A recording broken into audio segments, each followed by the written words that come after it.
Rock Solid Radio wants to thank Maxwell Construction, who has been our sponsor since the very beginning. For over 30 years, Maxwell has delivered the highest quality projects by holding to their core values of customer satisfaction, positive attitude, respect, and excellence. So if you have any kind of commercial construction need, give Maxwell Construction a call today at 812-537-2200.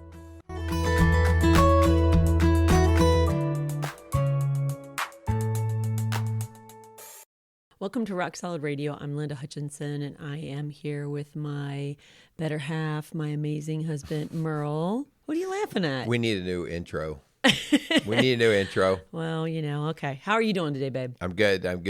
I'm really good because those stupid election ads, for the most part, are done. We are, Yes. I say for the most part because now we still have some runoff battles going on. And so it may not be completely over, but yeah, I love my country, but I don't care for the election time. And, the process itself is just so stupid. It is good to see more people out voting, though. Yeah. I'm glad to see that. Yeah. I've never really had to wait in lines before in St. Leon, Indiana. So yeah. Well, I shouldn't say the process is stupid. The process is not stupid. It is the methodology that our elected officials often use with the mudslinging and the ads. It is so ridiculous. Just talk about what you're going to do. Stop talking about the other guy. Let's get back to it. It's November is National Gratitude Month, and so I got to just pull my mug back out. Start each day with a thankful, grateful heart. Hang on. What's that say on there? What? I thought that was an October mug. Are you sure that works? No, it's the month of Thanksgiving. So yes. Well, I've got something better. What? Instead of talking about elections, let's talk about sex. Oh God. What do you think? What do you think? Were you just trying to get people's attention, or Got what? it, didn't I? I just grabbed your eyeballs right there. Oh, yes. I'm trying to avoid the subject because it's, as we were... No, come on. You have to be a player here. You've got to be a player. As we were writing the show and talking about the show and researching the show, honestly, this has been a show we've been in the making for a long time. And man, you could talk about this subject all day long. Even teens and sex, which is really the point we're getting to today, and the emotional devastation that occurs when we expose our children to what they're not ready to handle. That's really kind of what we're talking about today, whether you're a believer or not. And I just want to say that right off the bat, because there'd be some people who'd be tempted to turn our show off. Like, oh, those are just Christians talking. Oh, I don't believe this Jesus stuff. Or I don't really believe God's word. I think it was just a book written to keep us all miserable. Like, there's a lot of people out there who don't adhere to that. We are even talking to you today that there is an emotional toll that you've got to understand with your teens and sex. So we're not talking about anything fun with sex. You just took it into a dark subject. We're talking about how sex is intended and what it's happening today. Yeah, let's get into that a little bit. We're going to thank our sponsors and all that sort of thing, but this is a parenting show as much as anything, and we're going to actually walk through not so much like a bunch of statistics about what we see out there with teens and sex, but we're going to talk about what we see that comes in our office and just the implications that come from teenagers and sex, but then also what is our role as parents. And because our teens don't just do this on their own, there's something going on in the parenting realm. And if we don't own that, then we go, well, I don't know, this is just what the kids do today. So, which is a pretty helpless place to be if you're allowing the world to raise your kids. So before we go there, let's thank our sponsors. We want to thank Maxwell Construction and Casey's Outdoor Solutions for sponsoring the Rock Solid Radio. I almost said Strong Dads. The Rock Solid Radio program. Also, just for the folks of Maxwell and Casey who also just support our ministry and our messaging. So we just thank them for that. Hunt, tell them a little bit about our marriage program that we have going on these days. Yeah, so Rock Solid Marriage is our online couple coaching program that we have. We've written, we've recorded, and we use in our office, but it is a 10-week 7-step program that we've written, and we would love for you to take a part of it. So if the show kind of causes dissension and division between you and your spouse, then this would be a great program to kind of do as a next step for you guys to get on that same page, to get united into what is your morals and values. What are you building your marriage and your family on? Is it something that is unshakable, or is it a little bit unsteady? Yeah. So let us know if we can help you. You can call the office at 812-576-7625. Go onto our website, rocksolidfamilies.org, and you can see different glimpses of that and just other work that we're doing. So, okay, let's get into the background. The background is simply this in kind of a nutshell. We're going to lean more towards this sex conversation with teens, but it's really going to spread way out beyond that, because actually we're talking about more implications of what happens to our kids and what some of the results are, okay? And so on a regular basis, hon, you and I see, and I'm going to say more you than me because of the girls and young ladies that you deal with, that they come in and they are in over their head in emotional trauma. And they're overwhelmed, they're hurting, and lots of different decisions are being made that are not necessarily good long-term decisions because they find themselves backed into a corner. And so what we're going to be talking about is, how did this happen? What the heck is going on here? And you and I, again, we're like the emergency room. We're going to try to help them through that particular situation. Right. But it would be so much better for them and us as a society if we knew a little bit more of how to prevent some of these things. Yeah, and let's make it very clear. When we talk about prevention, we're not talking about throwing your child a condom or taking them to the doctor to get birth control. Right. That's not going to protect them from the emotional trauma that they are about ready, the emotional train wreck that they're about ready to face when they're ill-equipped to handle what you've allowed them. And again, we know kids have, we were teenagers once. We know they have urges. They have ideas of what's okay and what's not okay. And they're feeling that pressure every day from just coming across their phone, not to mention their school and friendships. And so we understand the pressure that our kids are under. We understand that the pressure you are under as parents, but we're saying, and we're, like you said, this is a parenting show. We know there's not going to be 12, 13, 14-year-olds listening to this learning, how do I have safe sex? Like, that's not what we're talking about today. But we are saying, please, there is an emotional train wreck ahead if we don't get this right as parents. Yeah, so kind of the back end story to this is we're actually going to talk more about preparing and educating your kids about their emotional stability and fragility, because that's where the damage actually really comes to be. Yes, we could have kids that get pregnant and STDs and all these things, but it is the emotional damage that is often done that will impact them for a lifetime. Okay. And that's where the scars and the wounds come from. Yeah. So the question really more is, you raise your kids to be strong in so many other ways. You give them education to get into colleges. You send them to special physical trainers so that they can make the ball team. You do all of these different things. Maybe you even send your kid to church, okay, so that he learns about Jesus. But are you teaching your kid about emotional fragility and stability? Yeah. Because I think we just overlook it, and then we wonder why our teenage girl or boy are coming in and they are like, and we sometimes minimize it, like, oh my gosh, they broke up with their girlfriend or their boyfriend, and now they're losing their mind. But the idea is, how did they get in that position, and is there something that we could have done as parents earlier that would have set them up for a greater chance of success? And we are talking specifically about sex, but you're right, honey, it can go into other areas as well. But sex has been so we've become such an over-sexualized culture today. And we have really minimized the damage and the responsibility of not just safe sex, but healthy sex, and healthy sex inside of marriage, the way God intended it to be. And, we could sit here and rattle off all kinds of, I can't say that word, statistics, but we are coming from a place, that you and I have worked with teens, worked with young adults, worked with kids for over 35 years each. You and I both taught junior high and high school students. You and I both coached junior high and high school students. We have counseled junior high and high school students. We have high school and junior high students. Well, not junior high anymore, but we have 5 children, and they've all gone through, these teenage years. And so we have been where you are. If you are a parent at all of any age child, we have been there, and we have worked with children of your age. And so we are coming from a very practical point of view where we are giving you real life, hands-on help on how to handle what our world is just throwing at us as okay, and it's fun, and you don't have to worry about it. And we got to wake up and see there's so much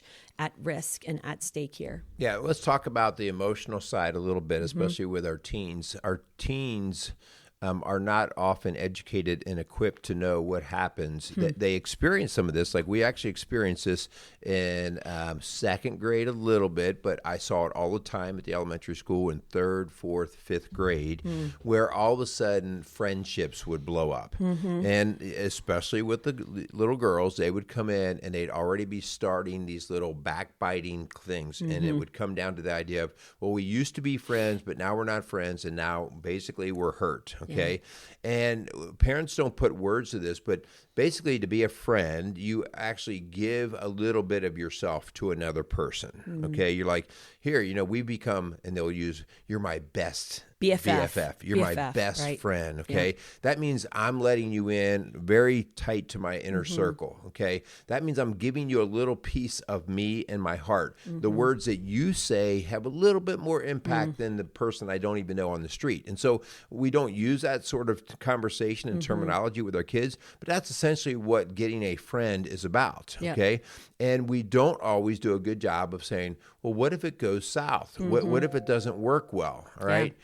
And so the next thing you know, we have our teenagers, and they're starting to go a little bit deeper in these relationships. And maybe we have our young daughter who is saying that they're interested in a boy. And, hon, we are as guilty as any parent. We have fun with it. Well, is he cute? Yeah. Well, yeah. Are you talking to him? Yeah. And we are as guilty as anyone because we've had a good relationship. We love people. We see the good in potential relationships, but maybe we have not slowed down to say, okay, well, I'm okay with the idea that you have an interest in another person, but you need to know the cost and risk benefit here. Yeah. And I always tell it, and I say this to my clients, whether they're teenagers, little kids, or adults. Like, who is in your yard? Your yard is a metaphor for your heart, your mind. And we've talked about it before in other shows. And so who are you allowing in your yard? And those are people you trust in. Those are people you listen to. Those are the people you lean on. And so, as you said, we start to let people in our yard, and then they're trashing it or they're hurting us. And so we have to help our kids navigate this at a very early age about how do we kick people out of our yard and not just let them trash our yard in our life. So here are some things that us as parents, we oftentimes do, and that is we make huge assumptions. We quickly allow the world to just do what the world does. And so we sort of come to these understandings of, well, I guess everyone's doing it.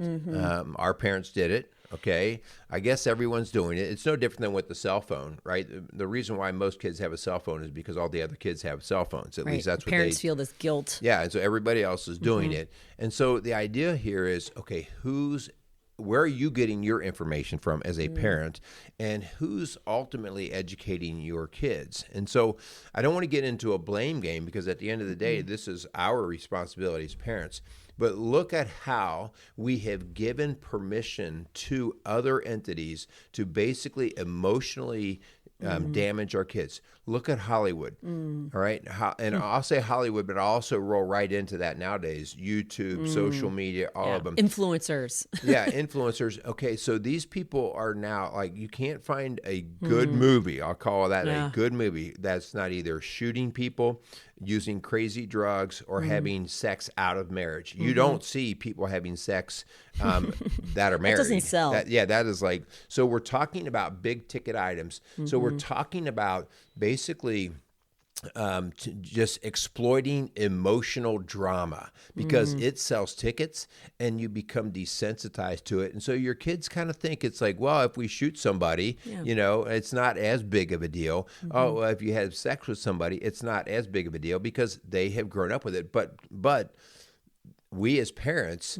we were the ones who also just said, yeah, well, I guess this is what it is. Yeah, the free sex society of, in the 70s where we just free love, everybody loves everybody else. Well, the fact is it's not free, it has a cost, and it's not love, it's actually lust.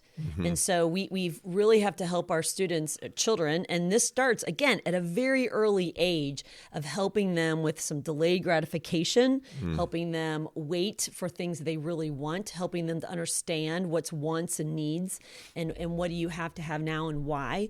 And sometimes it's just to appease an emotional wound or a need that we have that really has nothing to do with sex. We don't have a feeling of worth or value in anybody's life. We don't feel like anybody listens to us. And so sex sometimes is a cheap solution. Yeah. So it goes way beyond you saying, well, is my son or daughter ready to raise a child? Are they ready to, do they have the money? Yeah, those are all questions that we need to ask.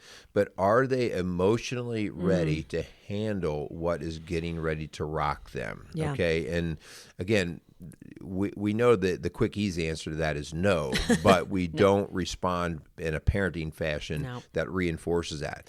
So what we want to do is we want to give you 5 tangible things that we can do to equip and protect our children from the emotional trauma in this over-sexualized culture that we're living in today. Because the reality is we are living in a society that says that you can pick any gender you want. Right. You can sleep with and love anyone you want, and you can do whatever you want. That's okay. If it's good for you, if it feels good to you, then do it. And we're just saying that has such an emotional impact, negative impact on our children and adults for that matter. But as parents, you have an opportunity to really shape that for your children. So what's the first step, hun, in that? So the very first thing is you're listening to the show, and the thing that we're actually kind of calling out is we're allowing other entities to basically get a message out to our kids. So the very first thing, write this down, be intentional about what you believe and why you believe it. So stop just making the assumptions that everybody's doing it. And so for us, that everybody knows what you believe. Yeah. So for us, all right, we had to come to that realization and continue to now try to have to practice it because we get desensitized like everybody else out there, all right? But the idea that, you know what, we are going to align our parenting with God's word. Why? Because it's tested and it's true. Okay. And that's the why that we had to come through and answer for ourselves. Yep. But the idea here is that we had to be intentional versus just allowing whatever they see or walk around, through school, YouTube, social media, whatever they are exposed to, that becomes their answer. So be intentional. Yeah. And so we believe building off of this, and we had to unite and come up with a plan. And so there were some specific things that we did in our home. Again, we have 5 children ranging from 31 to 14. So we've gone through the parenting thing with these teenagers 5 times. And so there were some rules in our house. For instance, you're not going to date till you're 16. Okay. You're not going to go out alone with somebody of the opposite sex, 16. And we really didn't even encourage boyfriend, girlfriend, or boy-girl parties, okay, until they're in high school. And really that was very limited.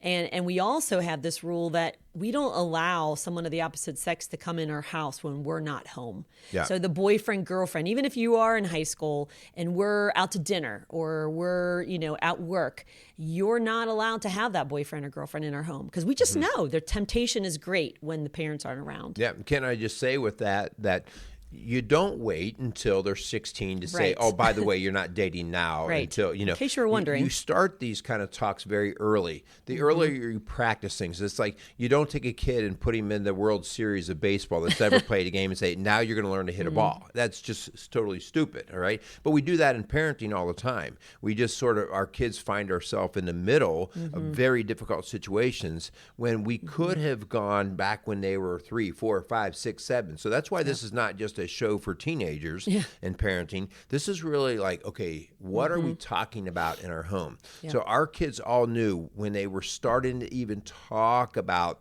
people, girls and boys from the other side, the idea of they were 8 years old and we're like, well, when you're 16, and guys, the reason is not so that mommy and daddy can have a rule. The reason is because we have a little wisdom, and that means there's a lot of emotions and responsibility involved in a relationship. Yep. And even 16 does not mean a yes or no. It's no different than driver's license. Just because the basic is 16, you get your license. No, we're going to make sure that you're mature enough and emotionally stable enough to handle the car. Right. And that's the same with the phone, which is kind of connected here, because if emotionally your child is using the phone in a very unhealthy way and they are hiding, maybe they change their password or they're sneaking apps that you don't approve of, and they're sending inappropriate pictures, let's say to a guy or a girl, then that is a sign your child is not ready to date, is not ready to have a phone. And so those are rules of ours too, that 1, the phone is ours. 2, we can look at it anytime we want. And 3, if we catch you with anything inappropriate being shared or shared to you, the phone disappears, it's gone. And so, or those apps disappear. And so we want to make sure that our kids early on know this is a non-negotiable. These are our rules, and this is why. Yeah, you are the judge of their maturity or lack of, and so you do not allow that to be in their hands. They're not equipped to do that. Can I just say one thing about being united? As soon as you're divided, your kids smell it a mile away. It's blood in the water, okay? And so they are sharks that can detect that. So that's why it is so important that you're intentional and you are united, because these kids are going to not necessarily agree with or understand what you're getting ready to walk them through. So now, be solid. Okay, so I deal with all the moms that come in alone or the teenagers. And can I just tell you, moms, we're bad at this. So like, let's say your daughter comes to you and she's sexually active and you think she should be on birth control, but your husband doesn't agree. And so they literally go behind the husband's back, the dad's back, and take the child to get birth control. And they'll literally have this little secret and they'll say, don't tell dad. And oh my gosh, can I just tell you, that undermines your marriage, that undermines your authority as a parent, that undermines your relationship. You may be your child's best friend, but you're not being the parent God has called you to be. So please, I cannot emphasize that enough. I've seen that so much over the years, and I'm sickened by it every time it happens. Yeah, that's powerful stuff there. Yeah. Okay, so step 3.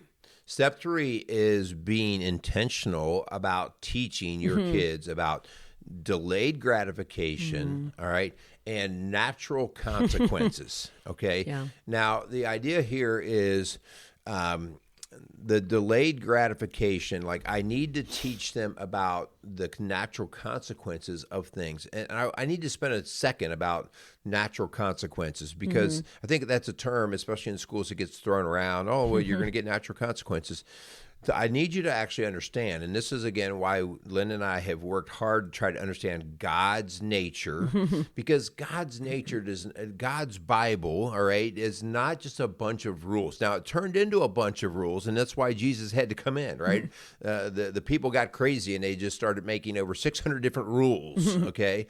But his intended nature is to be a certain way. And it's for not our good. For our good, for our protection, for the protection of nature and the procreation of nature.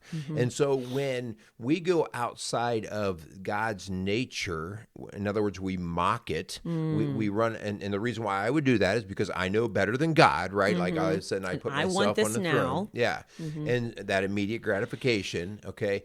And so the next thing you know, I butt up against it. And God is, because he's permissive in the sense of giving us choice, he just sits back and goes, oh, this is not going to end well, okay? And so letting your kids early understand, there are natural consequences when you go against the way of God, okay? And hon, this is where we try to save our kids from natural consequences. And I think early on, it is extremely important for you. This is part of the discipline discussion that you have, but the idea that, if you're going against how you are intended or what the teachers asked you to do or how we are operating in this home, there will be things that happen to you. And this is not a threat. You need to know the cause and effect.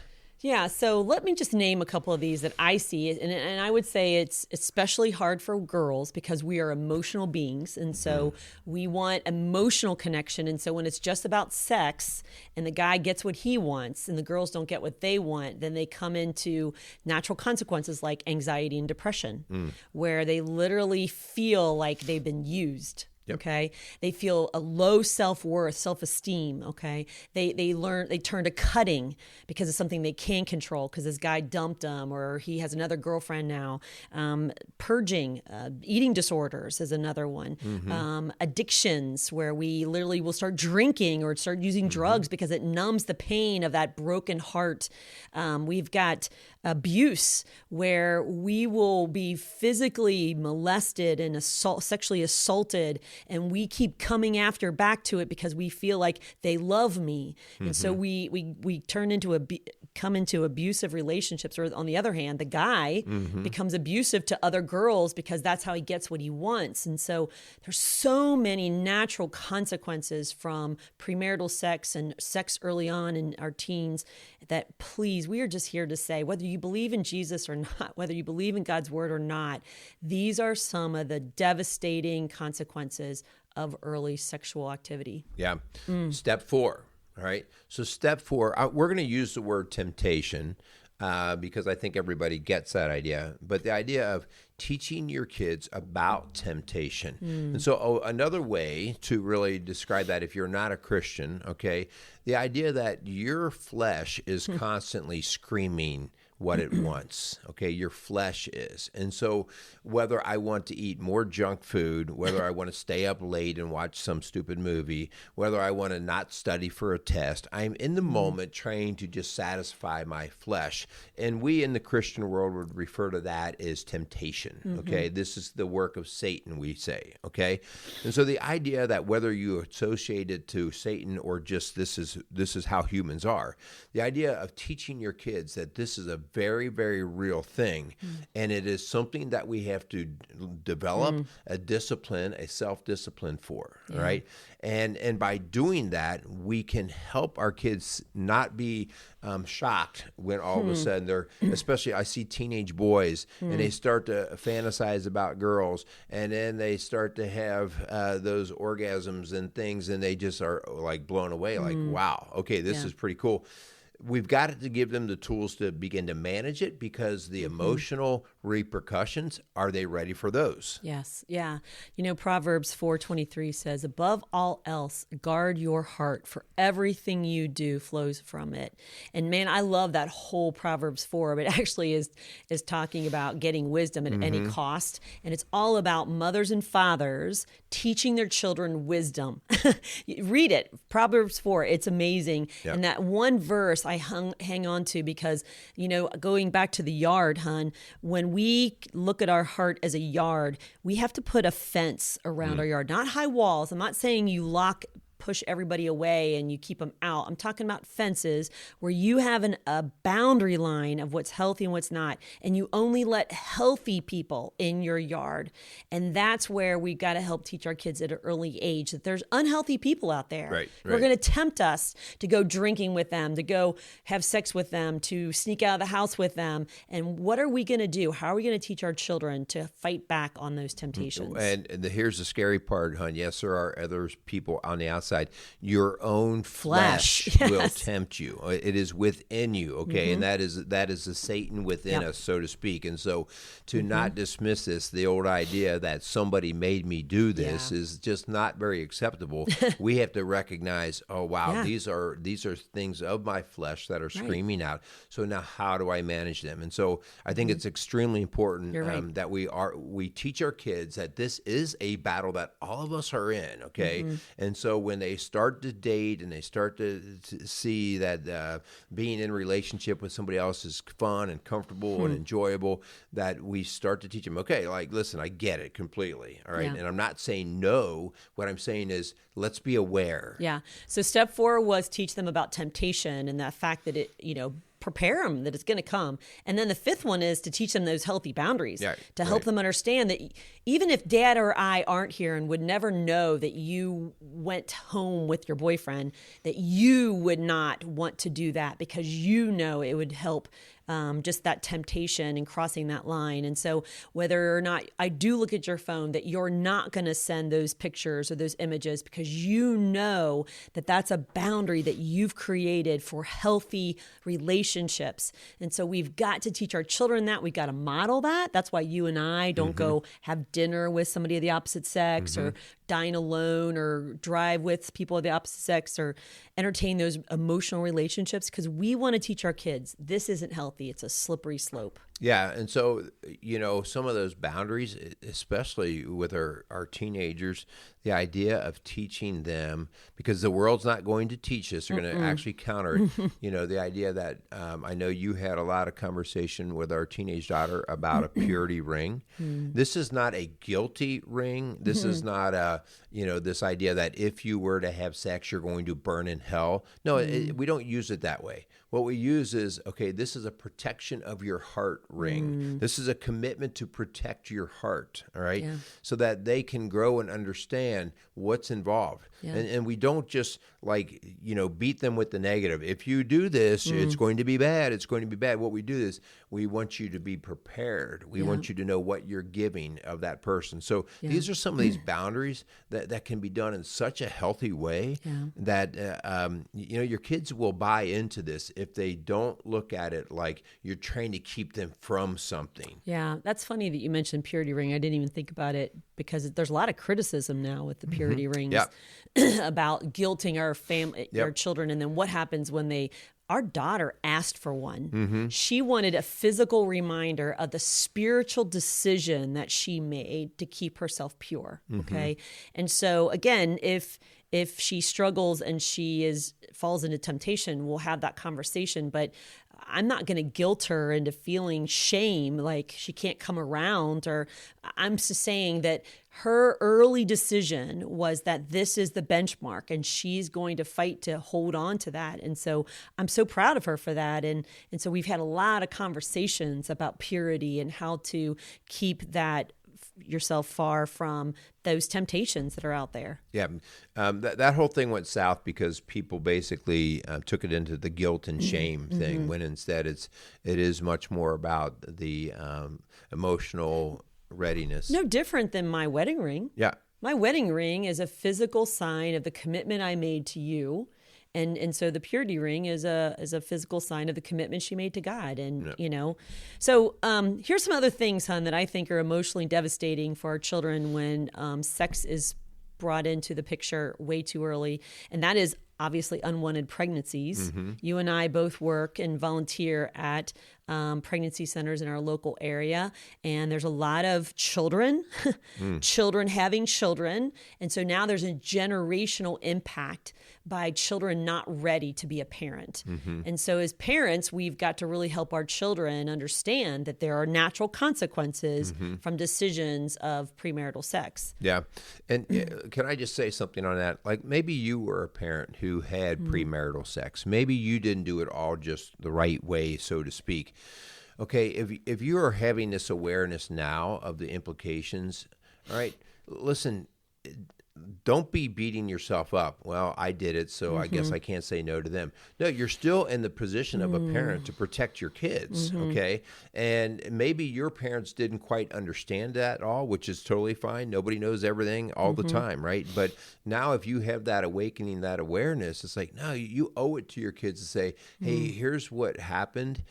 Here's what I wish I would have known. Here's what I want you to know because I didn't know it, right? Like we always talk about, I want my kids' life to be better than mine. Well, this is the gift that you can give them. Yes, yes.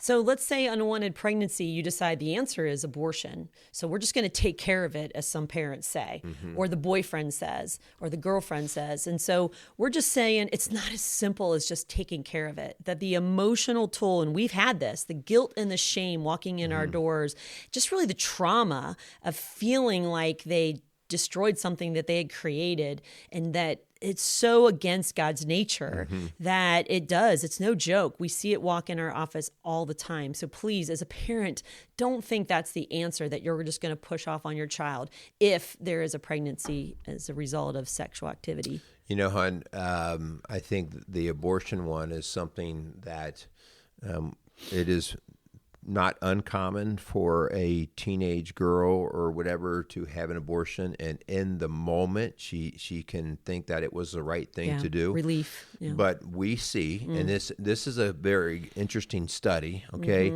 that if you actually go out into their 30s, 40s, and 50s and beyond, that the emotional hurt grows as they became more and more aware of actually what was going on.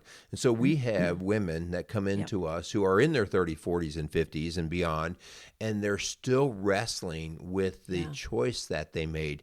And the sorry thing about it was, this was a teenage girl that was making this choice because she had no understanding of the emotional devastation that she was going to be going through. And so, you know, that's abortion is one of those topics that it does, in their mind, seem to fix the problem, but emotionally, man, it comes back to haunt them for years. The deep, dark secret that they've never told anybody. I've had more than one client say, "You're the only person I've ever told." Decades later.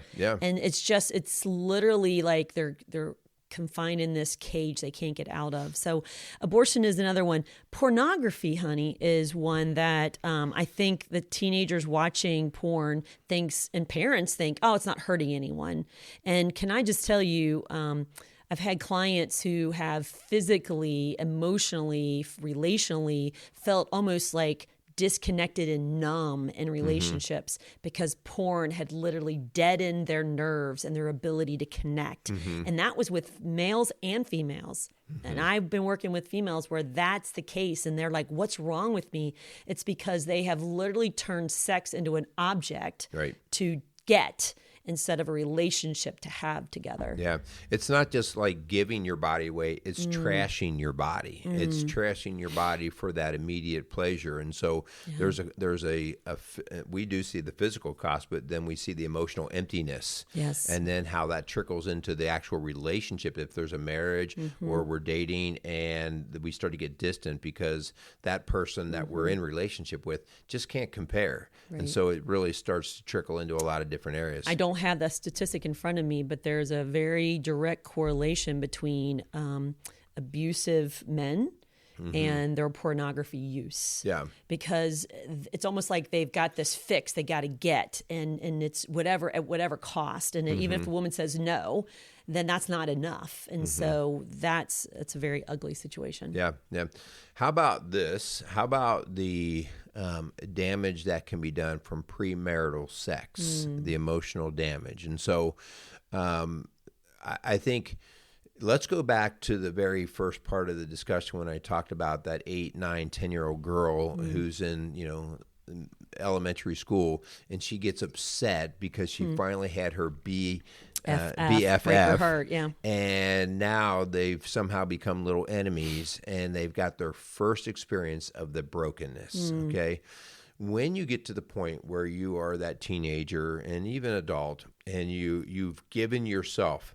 Maybe you've already given yourself to somebody and it's like, well, there's no turning back now, okay? A lot of girls think that. Yeah, the idea that you now give yourself at that deeper level, let's just be honest. In the male brain, it goes extremely physical, okay? And he is not nearly, I'm going to generalize, not all men, but so many of us men, it's a physical deal. It's not a big deal. You didn't give me anything more than sex, okay? To our ladies, no, I gave you a whole lot more than sex. Yeah. I gave you my heart. Yep. So now I would expect you to take care of me. Yeah. All right. And so that's the deepest inner core that's now been given away to somebody who either just doesn't get it, they're immature, they don't get it, or they don't understand the emotional attachment to it that the lady has to it. And so now we have... How many times do we run into relationships? We're doing premarital work, and we find out that they have been sexually active for the longest time, and then we find out that they're almost trapped in the relationship. Yeah. They've gone in so deep that we do the prepare assessment, and it comes back and it says they are, what's the term, when they're just a mess? Oh gosh, I lost the word. Yeah, but basically they're dysfunctional. They're not working, and we're going, oh my gosh, these guys are not aligned in anything. You go, well, what keeps you together? But one area that it measures is sex, and that area will be high. But communication, conflict resolution, all these other places will be down in the gutter, and you're like, oh wow, okay. The emotional consequences of broken and unhealthy relationships is devastating. And then you tie on their cohabitation. Yeah, it just deepens. The answer the world has is give it a try. Try out that model and see how it works. And so you buy a house together. You get a dog together, you put your finances together, you buy a car together. And so you talk about, trying to break it up if it doesn't work out. I mean, they're so tangled with mess that they're like, they can't even sort it out. So they're like, okay, well, I guess we'll get married. They have 3 kids together and they think, well, might as well. And it's so unhealthy and so dysfunctional. And we're making decisions out of just convenience or, apathy instead of really what's the healthiest for us emotionally, spiritually, relationally. So, gosh, it's awful. Yeah. Bottom line, guys, this is a parenting issue. And if we truly want to help our kids, if we want to help them do well and better in life, okay, we as parents need to help our kids understand this emotional hurt or susceptibility, I might want to call it, that our kids are going to be experiencing.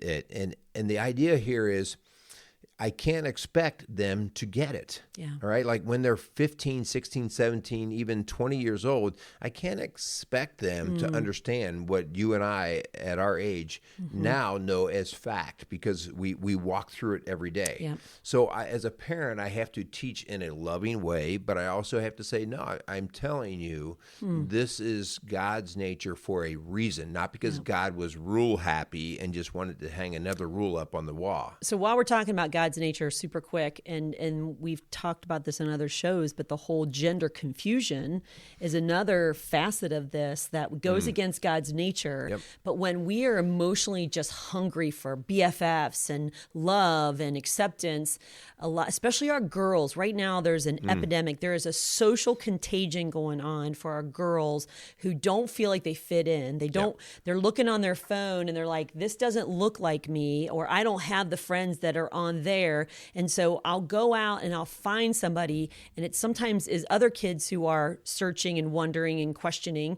And so they find themselves and they let each other in their yard, and they just believe all of the lies that these girls or the world is telling us. They can find it on YouTube. And so we've just created this culture, and us as parents have not helped to guard their yard, have not helped to equip them for the temptations and the healthy boundaries that we've got to help our kids put into place early. Yeah. All right. So as we close up, our challenge is for you as parents that are listening to this to be extremely intentional about giving this some thought. All right. This is the area that it is a parenting issue.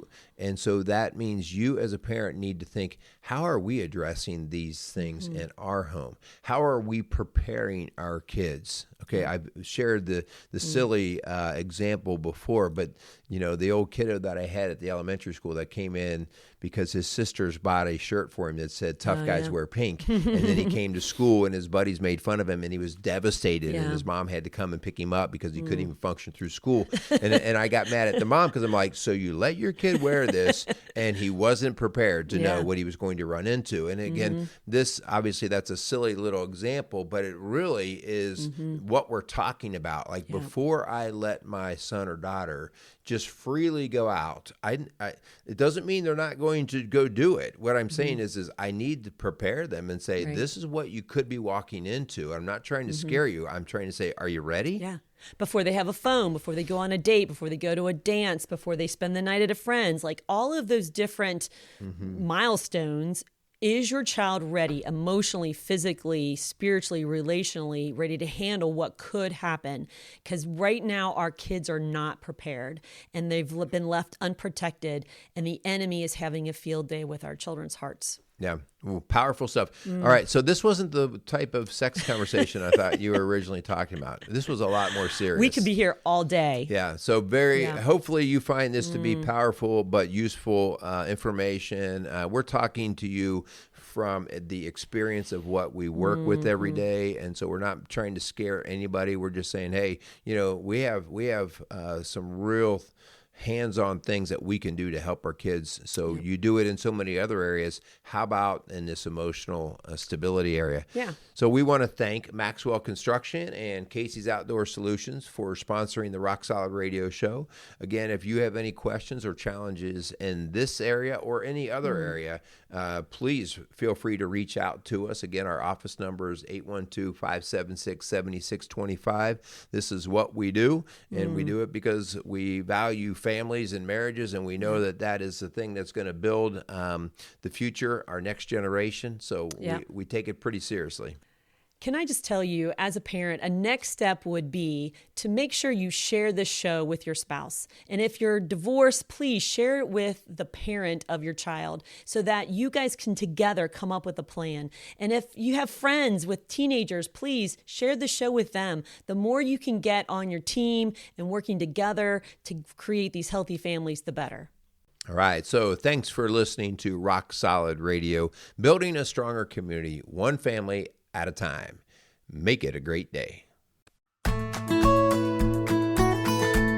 Rock Solid Radio wants to thank Casey's Outdoor Solutions. Casey's is a premier garden center and gift shop located in Lawrenceburg, Indiana. They offer a wide selection of high-quality plants, landscaping materials, and home decor. They do amazing high-quality work and can help you transform your indoor and outdoor living spaces into something beautiful. So stop by Casey's Outdoor Solutions today and let them know you appreciate their support for Rock Solid Radio. Visit Casey's today at 21481 State Line Road, Lawrenceburg, Indiana.